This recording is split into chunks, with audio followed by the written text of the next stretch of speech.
Wassalli wasallim ala nabiyyina Muhammadin wa ala alihi wa ashabihi wa man tabi'ahum bi ihsan ila yaumiddin. Amma ba'du. Qala Allah ta'ala a'udzu billahi minasy syaithanir rajim wa 'allamal insana ma lam ya'lam. DKM dan pengurus yang Allah muliakan, jamaah subuh yang Allah cintai.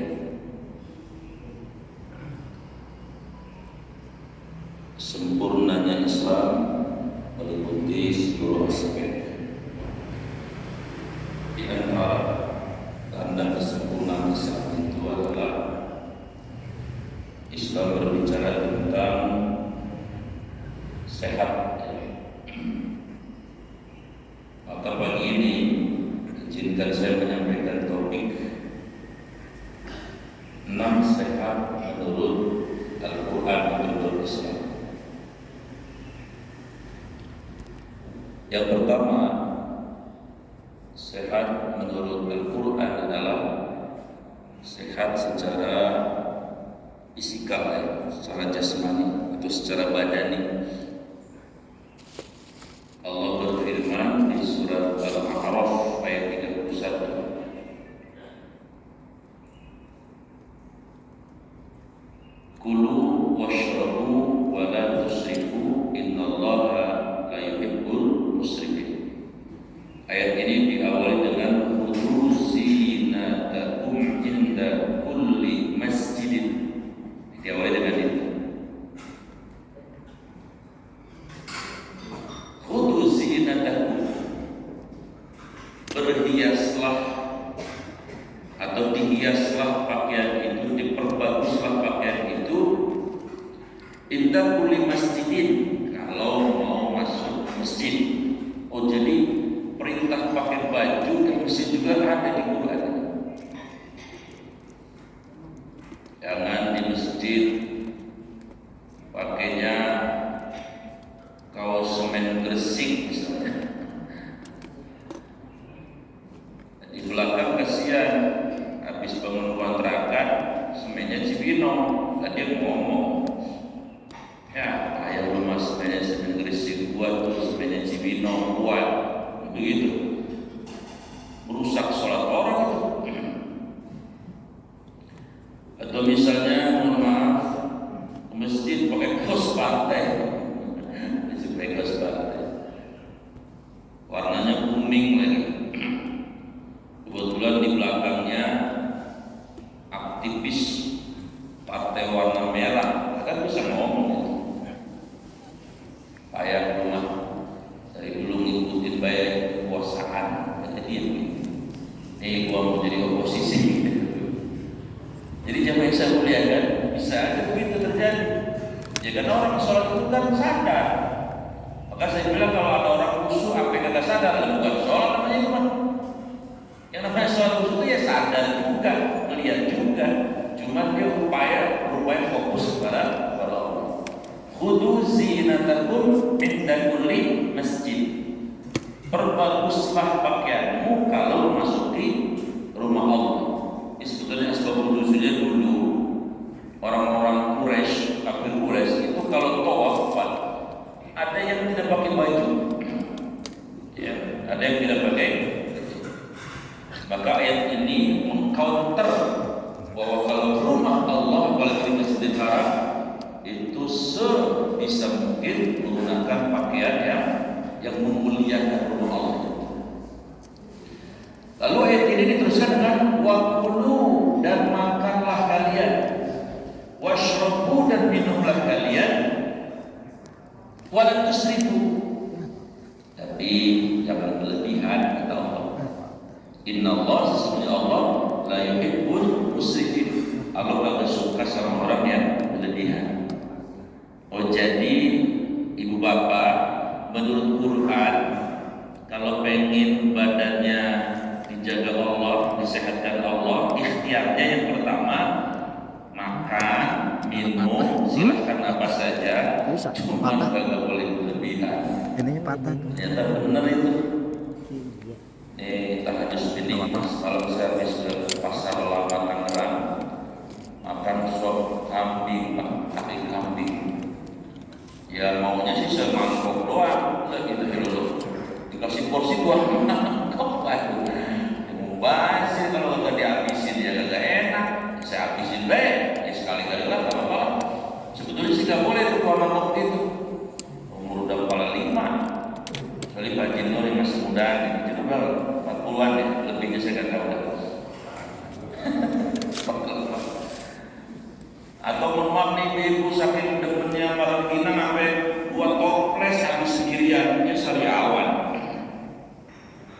Jadi sebetulnya di dalam Islam tidak ada larangan makanan itu, maupun orang biar kata orang tua juga nggak ada larangan. Asal memang waktu mudanya tadi menjaga, tidak berlebihan. Itu satu. Yang kedua, dalam perspektif Islam agar Allah mensehatkan badan kita itu dengan apa? Dengan kasratul harakah katanya. Banyak bergerak. Bagaimana cara banyak bergerak? Nabi mencontohkan kasratul amsyal aqdam. Banyak jalan Nabi itu. Banyak jalan.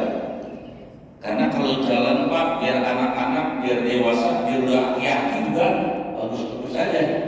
Kecuali udah umur tua, main badminton, main basket, ya dengkulnya otek. Tapi kalau jalan, siapa aja bagus itu. Mau anak-anak, mau ibu, mau orang tua, mau anak remaja, bagus-bagus saja. Jadi yang silakan kita banyak berjalan. Bahkan alhamdulillah kalau kita mau orang Islam ini sudah difasilitasi itu untuk banyak jalan. Asal aja komitmen dengan sholat 5 waktu on time terus, dengan azan wudu. Ya kan ini kalau saya lihat rumahnya kan lumayan tuh ada jalannya tuh. Tadi Suman ke Kalimantan agak bagi dari rumah sini. Ada kan? Nah tuh 500 kalau komitmen kali 5 2.500.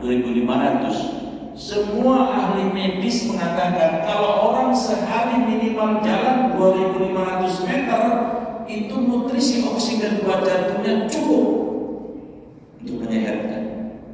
Apalagi ditambah dengan jalan yang ke tempat yang lain ya, dari pernah jalan, apalagi ditambah dengan ke taman kota jalannya atau motor-motor kompleks. Itu lebih dari cukup. Jadi banyak gerak, banyak jalan. Yang mana banyak gerak ini apa saja. Dan di dalam Islam tidak menentukan jenis olahraganya apa, enggak. Tapi bergeraknya itu yang penting. Olahraganya silakan aja, sesuai saja dengan umur. Ya kalau seumuran jamaah di sini sih, pantasnya olahraganya golf, Pak. Ya baiknya. Gol, kalau main futsal mau orang kuat, cuma hati-hati main bola nih. Mohon maaf Pak Bu, saya mau cerita ini. Saya punya teman orang latih masih nih, umur udah 62, hobinya main gol, ya orang punya. Tapi saya ketawa tuh waktu kejadian itu. Tiba-tiba bininya telepon saya, orang yang kenal saya, bininya juga kenal. Ustaz katanya, sambil nangis. Ustaz, Bapak nggak ada ya? Emang nggak ada, udah berapa hari ini Pak Bu katanya. Nah itu Ustaz jangan cerita-cerita ya. Ini saya ceritakan, saya nggak nyebut nama kan nggak apa-apa. Kecuali saya nyebut nama, Haji Miun misalnya itu nggak boleh. Ustaz jangan cerita ya. Ada apa sih Bu mau nangis-nangis begini? Bapak Ustaz, iya Bapak kenapa? Iya Bapak nggak pulang-pulang. Iya kenapa nggak pulang-pulang? Ustaz, Bapak buka pos lagi. Dia bilang, buka pos lagi. Kalau hati saya, ya kamu udah 62 lagi Bapak buka pos. Nah ini, katanya dia tahu pos 2 itu umurnya 27, dibeliin apartemen di BSD. Kayak di Golok. Hah? Nah itu nah itu apa tuh? Saya bilang, emang mulanya apa? Saya bilang, itu Bapak main bola mulu, itu digenitin sama si Kedi. Saya bilang ini dia penyakitnya nih, antara sari asal aja ribet urusan.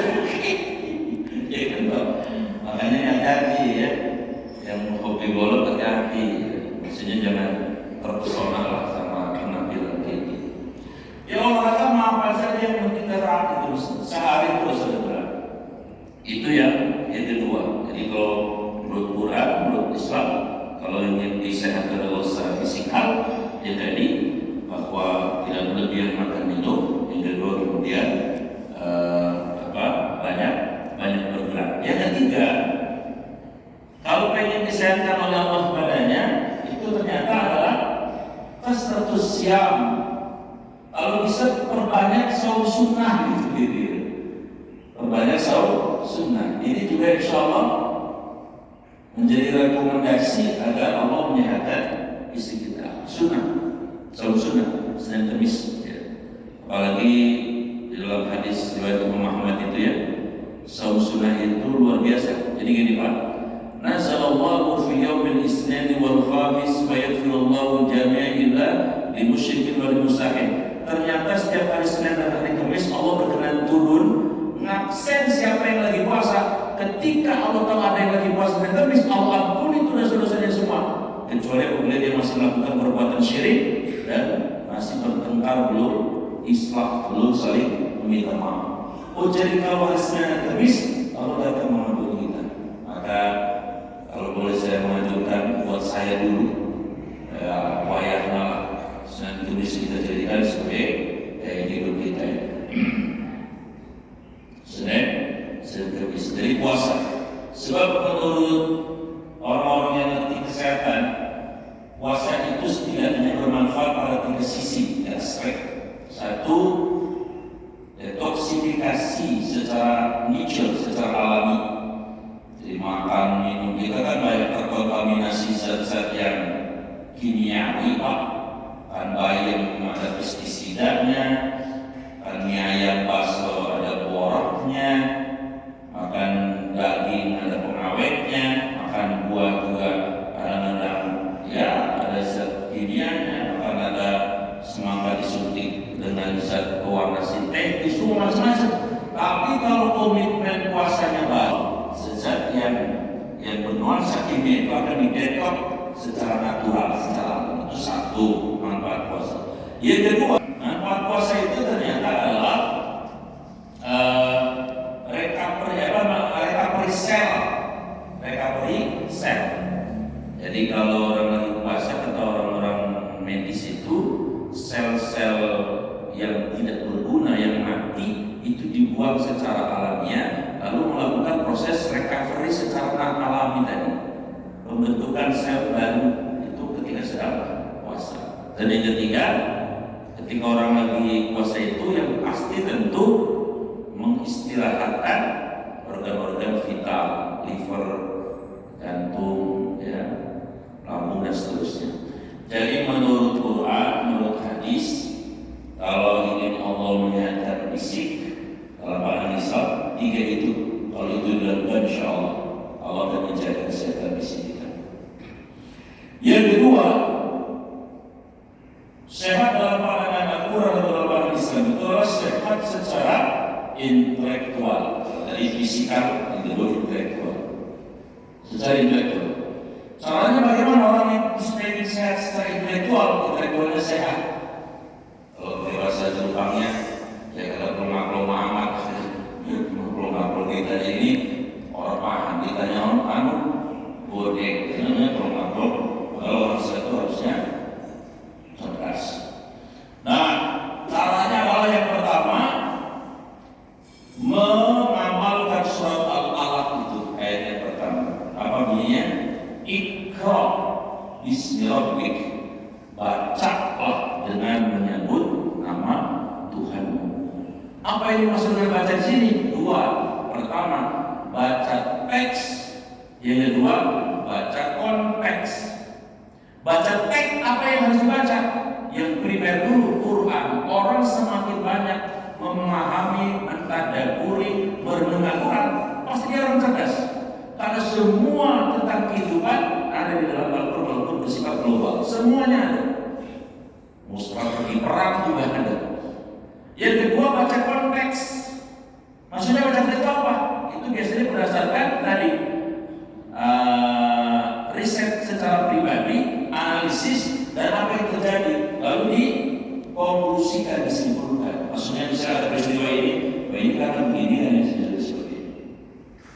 balik konteks namanya. Itu yang kedua. Dan yang ketiga, agar intelektual ini tidak sakit, ada sehat, itu adalah mentafakuri ciptaan Allah. Ada di surat Al-Imran ayat 191. Alladzina yazkuruna Allah qiyaman wa qu'udan wa 'ala junubihim wa yatafakkaruna fi khalqis samawati wal ardi. Adalah orang yang senantiasa berzikir dalam keadaan berdiri, duduk, berbaring, dan mereka senantiasa mentafakuri, memikirkan apa yang sudah Allah ciptakan. Ini orang bisa secara intelektual bisa cerdas. Maksudnya apa, Pak? Kalau melihat objek yang ada di bumi ini, jangan berhenti di objek itu. Itu mah objek, itu mah alam. Tapi masuklah kepada siapa di balik objek itu. Seperti contoh, itu di TV ada iklan Aqua. Saya nggak setuju betul untuk iklan. Sebab narasinya adalah alam lebih bijaksana. Yang bijaksana bukan alam. Alam bijaksana. Allahnya yang punya alam mestinya disebut gitu contohnya. Keragunan tentu banyak saudara kita. Ada si neong, ada si buaya, ada si nyemot. Kalau berhenti sama si nyemot, oh nyemot begini, ya selesai urusan. Tapi orang yang tafakur, dia memikirkan Allah menciptakan monyet itu untuk diambil pelajarannya. Monyet itu kan Pak, lempar pisang diterima, lempar roti diterima, udah penuh ini semua tangan kaki, masih terima aja. Sudah ternyata oleh goyong. Oh, ini orang setakah, contohnya kayaknya mau bukan atau di surat Al-Baqarah ayat 97. Al-Hajj asyhur ma'lumat. Haji itu adalah pada bulan-bulan yang ditentukan. Syawal, Zulqa'dah, Dzulhijjah. Faman farada bihinna al-hajj, barang siapa yang sudah pakai baju ihram, fala rafasa, jangan ngomong yang bernuansa seksualitas, wala fusuq, jangan bermaksiat kepada Allah dan manusia, wala jidal, dan jangan bertengkar. Wa ma taf'alu min khairin ya'lamu Allah. Siapa yang berbuat kebaikan di tanah suci, Allah tahu. Ujungnya apa yang itu? Wa tazawwadu fa inna khairaz zadi taqwa. Berbekal kalian, dan sebaik-baik bekal adalah takwa. Ujungnya itu yang paling ujung, wattaquni ya ulil albab. Bertakwalah kepada Allah wahai ulul albab. Apa ulul albab? Ulul albab itu orang yang ketika haji tidak berhenti pada ritual, tapi merenungi setiap peristiwa yang diritualkan. Kita pakai baju ihram, direnungi Allah. Ini nanti baju kita yang bakal dipakai di kuburan, mana sendirian, mana gelap, mana cuma 2 meter. Bajunya ini semua yang saya punya, rekening yang saya punya, mobil, perusahaan, nggak ada yang ikut. Ada perenungan namanya bukan Pak. Ketika toa kita di Ka'bah itu ada perenungan ya Allah. Sebenarnya memang manusia tidak berlepas dari Allah. Sekali lepas dari objeknya Allah, bahaya. Ada syaitan dan hawa. Jadi ada namanya perenungan. Maka orang yang cerdas secara intelektual, dia sering mentafakuri semua yang Allah sudah ciptakan. Ya seperti ini, di semua yang hadir itu wajahnya kan beda-beda Pak. Kalau direnungi ya Allah, iya. Allah tidak pernah menciptakan wajah itu sama, sekalipun kembar. Ada pun kembar itu tidak sama. Misalnya neuronnya, neuron itu sel otak. Setiap manusia itu sel otaknya sampai 2 miliar kita ahli. Nah itu masing-masing berbeda. Atau kromosomnya bisa juga berbeda. Jadi walaupun kembar itu ada berbeda. Maksudnya adalah betapa Allah menciptakan sekarang manusia 8 miliar itu beda-beda semua. Isinya, belum hatinya, belum rasanya, belum otaknya dan seterusnya. Tapi berita baiknya tentang kecerdasan intelektual, ternyata salah satu orang yang paling cerdas di dunia ini dari Indonesia, yang paling cerdas di Indonesia. Siapa namanya? B.J. Habibie. Habibie. Pak Habibie. Dia IQ-nya itu 200. Albert Einstein itu IQ-nya 160. Itu bisa menciptakan teori relativitas ya. Habibie itu Harusnya beliau anaknya, istrinya 4, masing-masing istri anaknya 12, lumayan tuh, 12 kali 4 berapa tuh? 36 ya harusnya. Kalau tersebar di setiap provinsi. Karena dari genetikanya itu jadi orang yang cerdas. Ya. Nah, orang Indonesia rata-rata IQ-nya, mohon maaf, kita cuma 80 menurut penelitian rata-rata ya. Tapi di kelas menengahnya itu kita antara 90 ke 101. Itu maka saya ingat waktu di SMA dulu. Saya waktu di SMA itu di Pesantren Al-Hikmah itu dulu pernah dites IQ ya, untuk mengambil jurusan. Dulu kan jurusannya A1 fisika, A2 biologi, A3 IPS. Alhamdulillah saya waktu dites IQ-nya ternyata cuma 92. Apa kesimpulannya? Pinter kagak, blow on juga kagak. Jadi saya hanya masuk A2, masuknya biologi, tapi di pesantren dulu. Gak tahu ini Pak Haji semua berapa itu ya? Mudah-mudahan 100 ya. Kalau 100, aku 100 itu. Baik. Jadi dalam Islam kecerdasan tidak hanya fisikal, tetapi juga intelektual. Bagaimana supaya cerdas intelektual? Banyak baca. Baca apa? Teks, terutama Quran dan Sunnah. Komplemennya silakan apa saja baca, tapi juga banyak bertafakkur. Itu. Yang ketiga, yang saya muliakan, ada di dalam Islam juga yang namanya sehat secara emosional. Sehat secara emosional. Bagaimana supaya orang itu emosinya sehat? Ada 2 cara di dalam Islam. Pertama, mengikuti apa yang Rasulullah sarankan. Apa yang Nabi sarankan? Ada emosi sehat itu. Kata Nabi, ada seorang sahabat datang kepada Nabi, ya Rasul, tolonglah aku beri nasihat, yang nasihat itu bermanfaat buatku seumur hidupku. Nabi tahu ini sahabat orangnya suka gampang marah, temperamental lah kira-kira gitu. Akhirnya Nabi berikan nasihat apa? La takbob, walakal jannah. Jangan marah ya karena Allah, jangan marah ya karena Allah, jangan marah ya karena Allah, kamu dapat surga. Tapi ada karena Allahnya. Kalau nggak karena Allahnya, waduh, kalau kita punya Pak nyutang, emang siapa lu? Lu kan lebih muda dari gua bisa marahin. Nah, kalau ngikutin ego kan begitu. Tapi ketika ditahan karena Allah, kata Nabi, kamu dapat surga. Surga apa? Surga dunia dan surga akhirat. Kalau orang kalau melampiaskan marah, Pak, itu seperti dapat neraka kan? Contoh, dulu ada polisi, istrinya digangguin, kan gitu kan? Lalu karena dia punya pangkat, dia nyuruh anak buahnya, itu yang gangguin istri saya, ditembak benar, jeder ditembak, melampiaskan marahnya. Nembaknya paling semenit, tapi nerakanya dia dihukum seumur hidup gitu. Istrinya juga kasihan. Nah, hukuman 20 tahun dapat ringanan. Anaknya dibully, bapak lu pembunuh. Anaknya secara psikologi juga tersakiti luar biasa. Neraka itu namanya.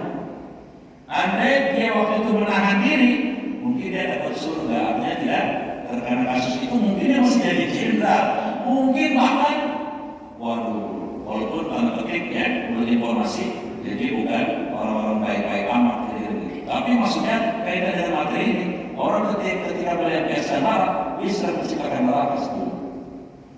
Seperti kejadian di Bekasi ini, jadi ceritanya anak muda berhubungan tanpa halal, ya, lalu hamil anak perempuannya. Nah, ketika hamil itu, ketika lahiran, dia telepon asalnya itu yang membuat dia hamil itu. Ya kamu sudah dijanjikan bakal ini kayak ternyata jadinya palsu. Dia playboy, cap lagi nanti sambut, gitu ya. Borong. Begitu dengar itu pacarnya tidak mau bertanggung jawab, itu bayi yang baru lahir saking marahnya si ibunya tadi, dibekap bayinya, ia meninggal bayinya. Setelah itu apa? Neraka muncul. Kenapa asal pembunuhan? Waduh. Entah itu pacarnya ketangkap atau tidak? Wallahu a'lam. Atau ini sekarang lagi viral ya kasus Cina. Walaupun kelihatannya ruwet, tapi nanti ketemu itu pasti ketemu. Itu juga sama. Sebetulnya efek dari tidak menjaga marah. Maka siapa yang menjaga marah, walaupun dia mampu melampiaskan kemarahannya, tapi karena dia tahan karena Allah, dia dapat surga di dunia. Artinya tidak ada neraka kehidupan, dan Allah akan menjaga rumah di surga. Itu satu, supaya emosinya sehat. Dan yang kedua, agar emosinya sehat itu mengamalkan surat Al-Imran ayat 133 134. Wasari'u ila maghfiratin min rabbikum wa jannatin arduha as-samawati wal ardh uiddat lil muttaqin alladzina yunfiquna fis sarra wad dharra wal kadhibina al-ghayza wal 'afina 'anil nas, ya, dan seterusnya.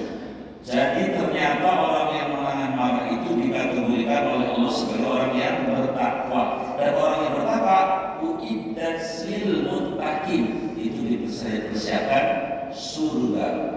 Wal kadhibina al-ghayz, orang yang menahan marah itu ditungguin sama yang namanya surga. Udah pilih surganya kalau begitu marah sih udah beda, bukan kalah kan? Kalau kalah kan bukan kalah sebetulnya, tapi sebetulnya. Tetapi ini beda, maksudnya ini di luar bab tentang masalah melawan kezaliman, itu beda lagi babnya ya.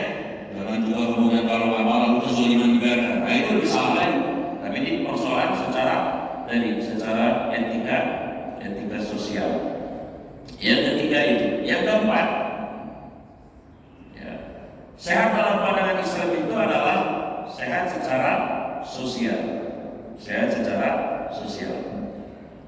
Sehat secara sosial bagaimana caranya?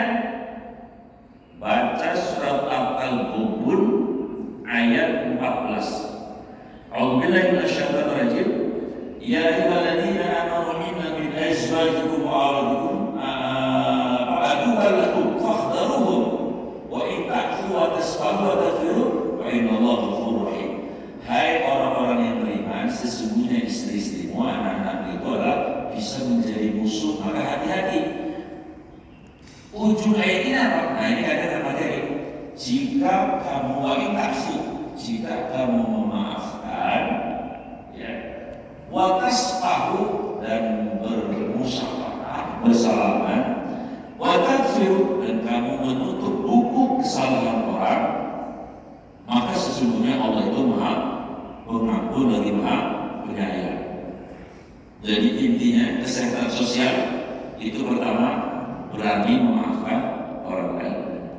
Sebab menurut penelitian Dr. Arif, ini fakta kejadiannya, kalau orang beriman tidak memaafkan saudaranya seiman, ada 5 risiko. Ada 5 risiko. Risiko pertama, bisa sakit secara fisik. Jadi ceritanya Pak Dr. Arif ini punya pasien. Dokter itu seorang dokter tapi juga ahli psikiater. Nah, pasiennya itu mengeluh katanya tensinya naik 300-an. Dikasih obat kan ya, dikasih obat, terus dikasih nasihat, Bapak sekarang makannya yang adem-adem ya, oyok, terong, lompong, labu, genjer, itu siap. Jangan makan tunjang warung Padang lagi ya.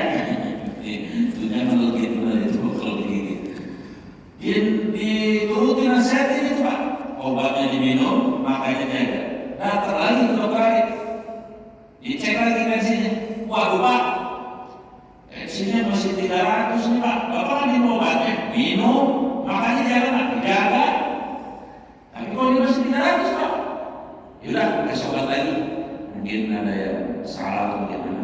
Datang lagi ketiga kalinya, tensinya masih 300.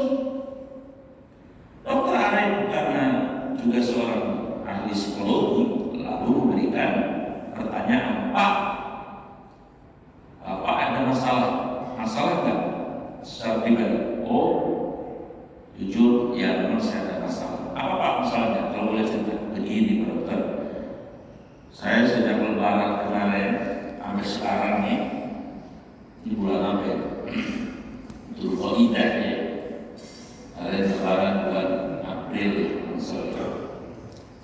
Itu memang saya sudah minta maaf sama tetangga saya seluruh RW. Emang apa Pak? Ya habis dia lebih muda dari saya. Maksud saya minta maaf dari dia, enak ya. Jadi Bapak kamu enggak. Bapak cuma ketemu, malas saya ketemu sama dia. Malas saya ketemu sama dia. Pokoknya dapat terus apa? Hampir 4 bulanan. Kata dokter, nah ini barangkali Pak, mengapa Bapak tensinya naik terus? Obat udah dikasih, makan udah dijaga. Bapak mau nggak sembuh? Mau nggak kasih nasihat saya? Mau. Bapak tahu nggak itu yang Bapak tetangga serwanya bermasalah punya nomor HP-nya? Punya nomor serwe.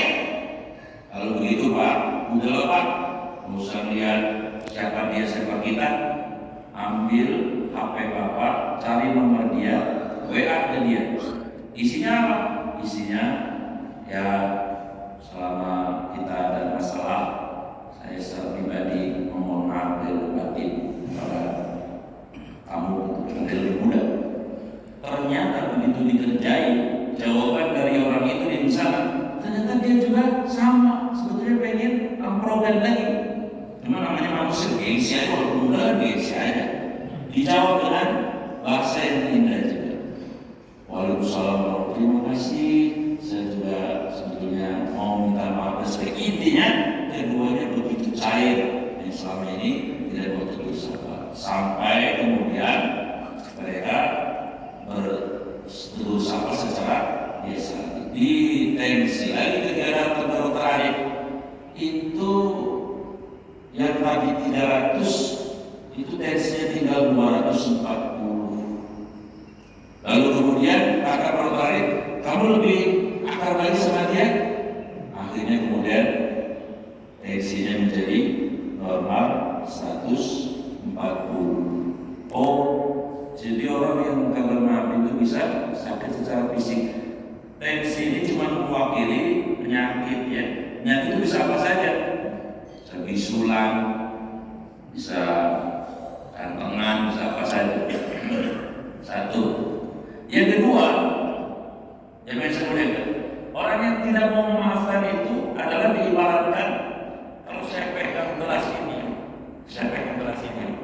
1-2 jam saya masih kuat tangan saya.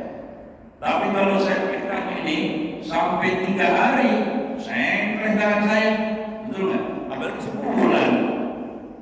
Sama, jiwa ini juga kalau terbebani tadi dengan marah yang tidak terlampiaskan, memendam marah, memendam dendam, itu jiwanya capek lelah. Maka ketika dilepaskan tadi seperti pasien tadi, jiwanya jadi enteng lagi gitu, tidak berbeban lagi.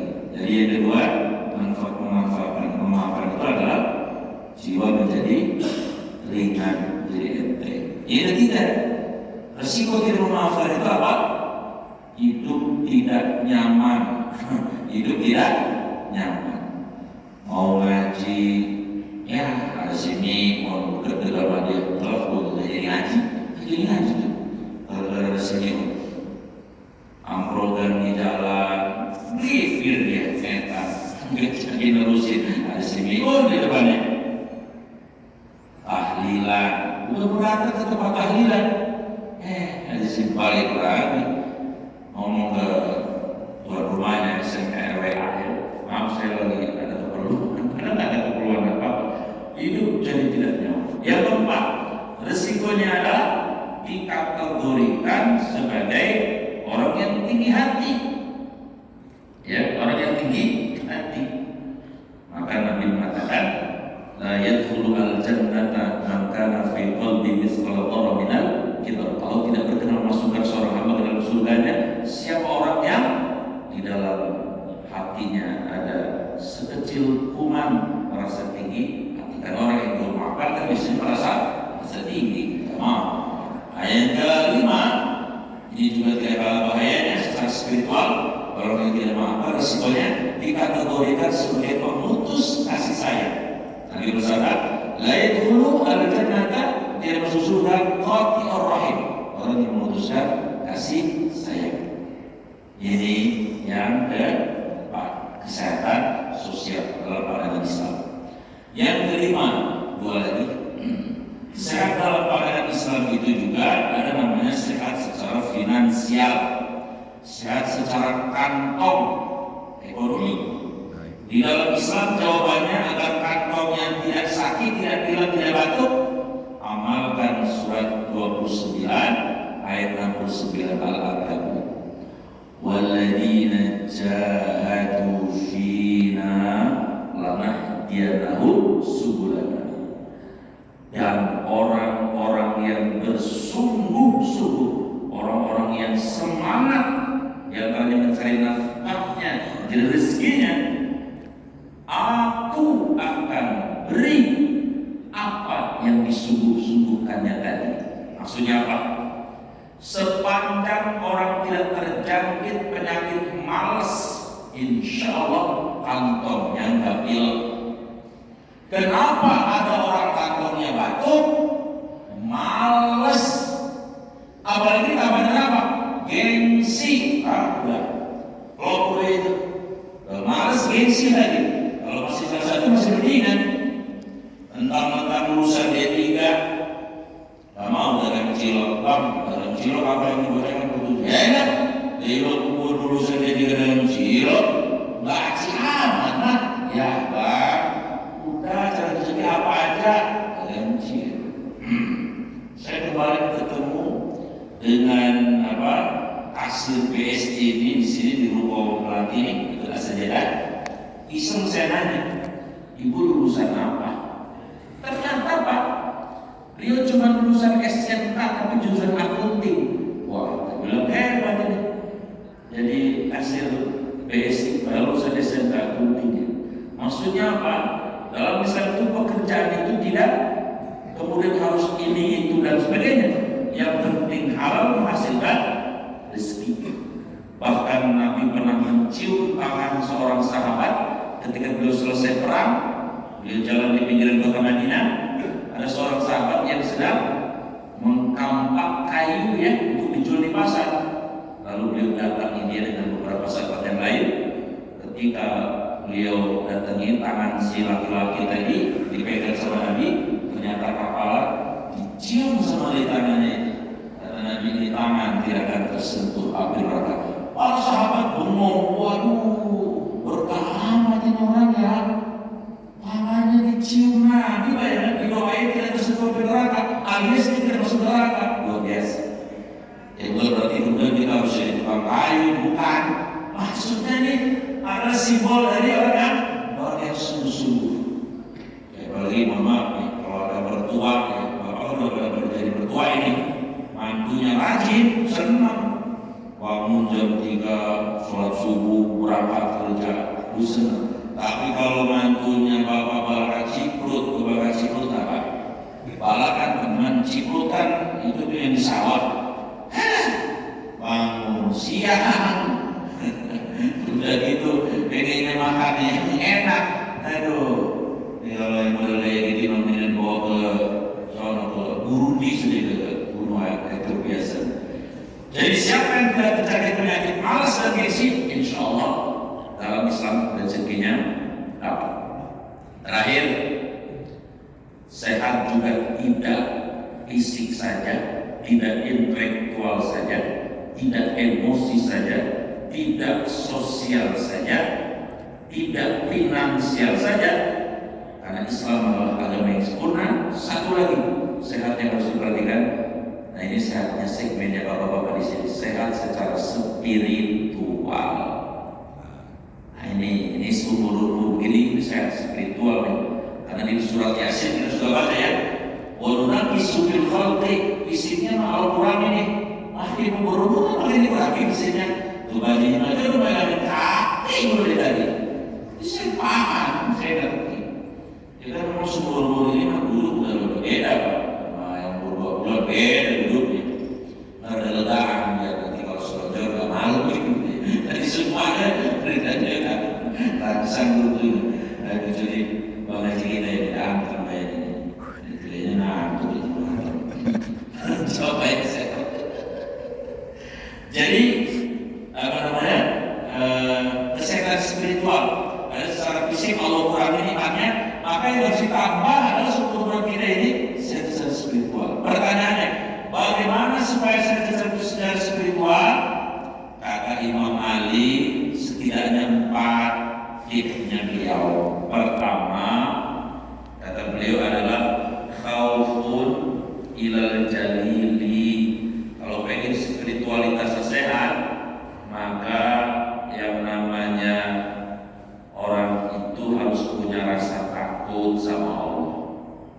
Orang kalau sudah punya rasa takut sama Allah, jadi dia selalu connect sama Allah. Ya Allah, bahkan 24 jam dia akan terus berhubung dengan Allah, karena dia merasa takut.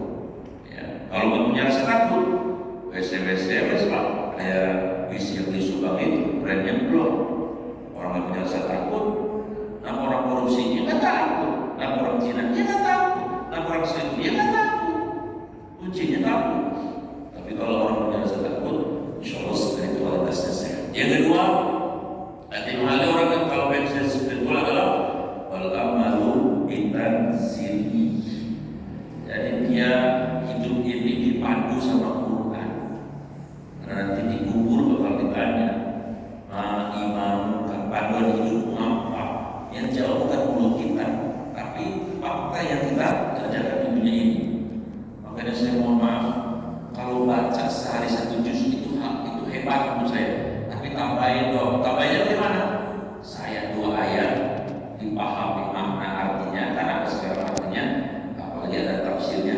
Lalu di hati diniatkan, ya Allah, di sisa umurku ini aku akan jadikan Quran adalah imam hidup saya.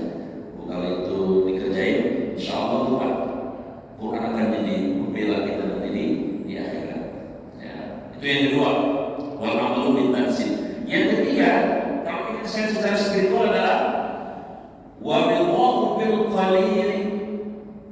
Dia ridho dengan apa yang sudah Allah berikan walaupun tidak banyak. Prinsipnya adalah yang penting berkah walaupun tidak banyak daripada banyak tapi istizroj. Walaupun saya sih pilih yang ketiga, ya banyak, ya berkah. Saya pilih yang ketiga. Jadi dia ridho dengan yang sedikit. Maksudnya begini Pak, contoh ini. Saya kan begini Pak, pernah daftar jadi pegawai negeri, pernah sekali pernah ikut tes. Alhamdulillah gagal total.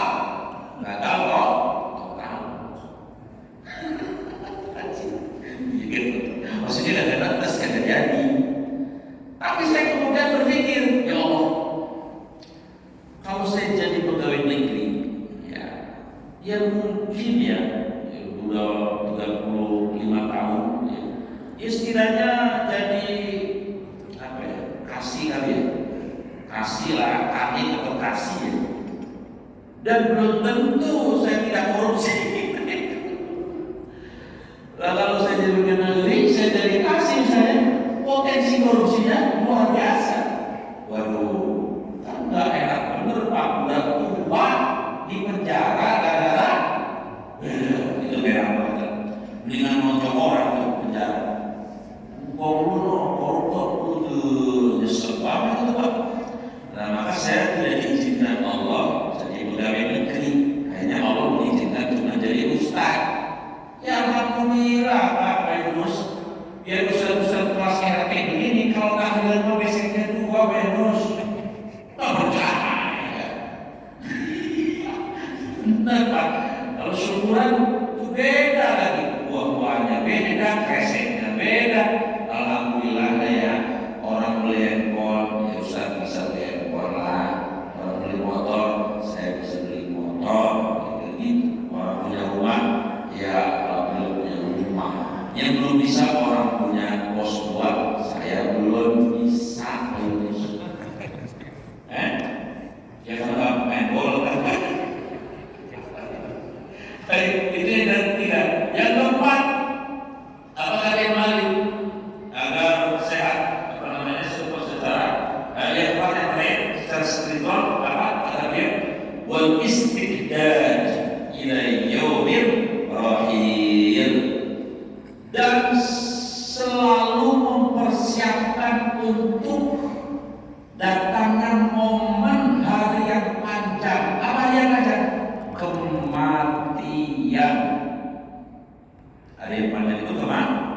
pintunya namanya mati. Sebetulnya itu hari yang panjang. Kalau kiamatnya 1000 tahun lagi, itu nungguin di kuburan kita 1000 tahun. Iya, kalau kita orang soleh dapat taman surga. Nah, kalau kita orang salah dikebukin 1000 tahun, itu masalah. Maka sering-seringlah mengingat kematian itu. Nah, jadi dengan poin yang terakhir ini, saya secara pribadi akan membacakan surah Al-Fatihah untuk kita yang sudah meninggalkan kita, walaupun tidak sudah ya, tapi ini dari hati saya paling dalam. Saya ingin membacakan surah Al-Fatihah agar beliau diampuni di alam bangsa, Amin. yang diberikan taman surga oleh Allah, dimuliakan di alam bangsa, untuk orang tua kita haji amal yang sudah menolong khususnya ya Allah ila al-hasan. Allahumma shalli ala Muhammad wa ala alihi wa sahbihi. Syaikhul Fatihah. A'udzu billahi minasyaitonir rajim. Alhamdulillahirabbil alamin arrahmanir rahim maliki yaumiddin. Iyyaka na'budu wa iyyaka nasta'in ihdinas siratal mustaqim siratal ladzina an'amta 'alaihim ghairil maghdubi 'alaihim waladdallin.